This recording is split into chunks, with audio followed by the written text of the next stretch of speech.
ಈಗ ನಾನೊಂದು ಹೇಳಲ್ಲ, ಯಾರು ಎನ್ಕ್ವೈರಿ ನಡೀತಾ ಇದೆ, ಇಡಿ ಇರ್ಲಿ ಇದೊಂದಿರ್ಲಿ, ಅವರು ಏನ್ ಮಾಡ್ತಾರೆ ನಾನು ಆನ್ಸರ್ ಮಾಡ್ಲಿಕ್ಕಾಗಲ್ಲ. ನೀವು ನಾನು ಬಂದಿದ್ದು ನನ್ನ ಎನರ್ಜಿ ಡಿಪಾರ್ಟ್ಮೆಂಟ್ ವಿಚಾರ ಏನಾದ್ರು ಹೇಳಿದ್ರೆ ಇದು ಮಾಡ್ತಾರೆ. ನಾಗೇಂದ್ರ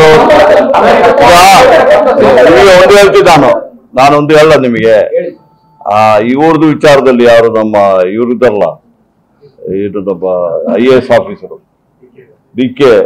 ಡಿ ಕೆ ರವಿ ವಿಚಾರದಲ್ಲಿ ನೀವೆಲ್ಲ ನೋಡಿದ್ರಲ್ಲ, ನೀವು ಪ್ರೆಸ್ ಅಲ್ಲಿ ಎಲ್ಲ ಬರ್ತಿದ್ದೀರ.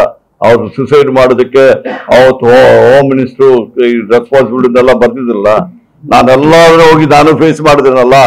ಆ ಫೇಸ್ ಮಾಡಿ ಏನಾಯ್ತು, CBI ರಿಪೋರ್ಟ್ ಕೊಟ್ಟಾಗ ಏನಾಯ್ತು, ಒಂದ್ ದಿವಸ ಬರ್ತಿದ್ರು ಅದ್ರ ವಿಚಾರದಲ್ಲಿ.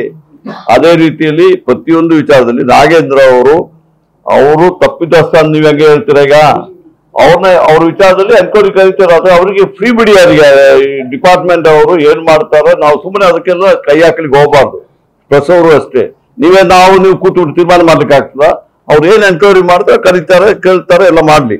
ಎನ್ಕ್ವೈರಿ ಆದ್ಮೇಲೆ ರಿಪೋರ್ಟ್ ಬಂದ ಮೇಲೆ ಚಾರ್ಜ್ ಶೀಟ್ ಫೈಲ್ ಮಾಡಿದ್ರೆ ನೀವು ಕೇಳಿದ್ರೆ ಅದು ನಾನು ಮಾಡಿದ್ರ ಹೋಮ್ ಮಿನಿಸ್ಟರ್ ಕೇಳ್ಬೇಕು.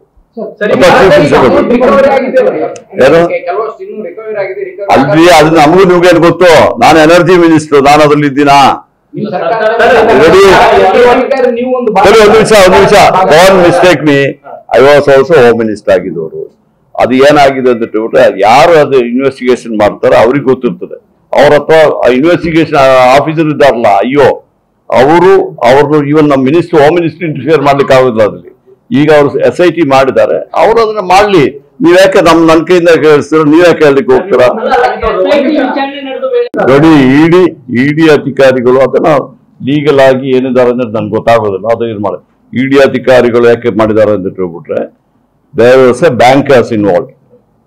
ಎಲ್ಲಿ ನ್ಯಾಷನಲೈಸ್ ಬ್ಯಾಂಕ್ ಅಲ್ಲಿ ಏನಾದ್ರು ಇದಾದ್ರೆ ಆಗ CBI ಬರ್ತಾರೆ. CBI ಬಂದ ಕೂಡಲೇ ಯಾರಾದ್ರೂ ಮಿಸ್ಯೂಸ್ ಮಾಡಿದಾರೆ ಅಂದ್ರೆ ಇಡಿ ಬರ್ಲಿಕ್ಕೆ ಅವಕಾಶ ಇದೆ ಅಂತ ನನ್ಗೆ ಗೊತ್ತಿಲ್ಲ. ನಾನು ಹೇಳಿದಿಂದ ಹೇಳ್ಬೇಡಿ ನಿಮ್ಗೆ, ಸುಮ್ಮನೆ ಅದಕ್ಕೆ ಮಾಡ್ತಾರೆ. ಬಟ್ ನಾವು ಇನ್ವೆಸ್ಟಿಗೇಷನ್ ಏಜೆನ್ಸಿ ನಮ್ಮ SIT ಇದೆಯಲ್ಲ, ಅದು ರಿಪೋರ್ಟ್ ಬಂದ್ಮೇಲೆ ನಾನು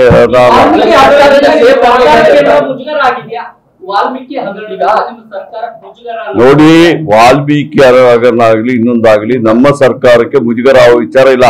ನಮ್ಮ ಚೀಫ್ ಮಿನಿಸ್ಟರ್ ಹೇಳಿದ್ದಾರೆ, ನಾವು ಈಗಾಗಲೇ SIT ಮಾಡಿ ಕೊಟ್ಟಿದ್ದೀವಿ, ಇನ್ವೆಸ್ಟಿಗೇಷನ್ ಮಾಡ್ತಾ ಇದ್ವಿ. ನಮಗೇನು ಮುಜುಗರ ಬರ್ತದೆ ಅದರಲ್ಲಿ?